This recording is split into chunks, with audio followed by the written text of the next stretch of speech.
Good morning. Today is Tuesday, May 20th, 2025.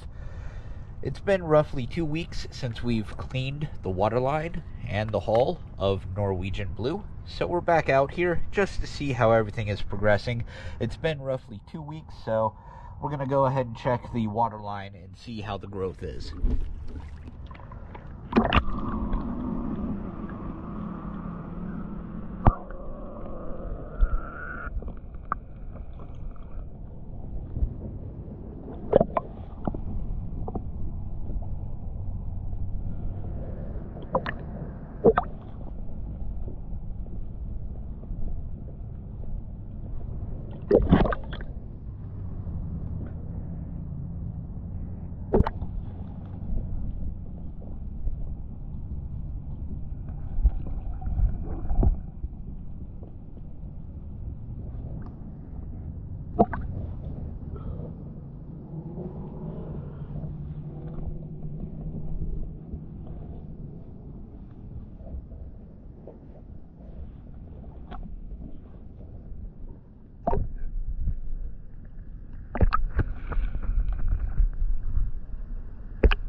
Thank you for choosing DS Dive.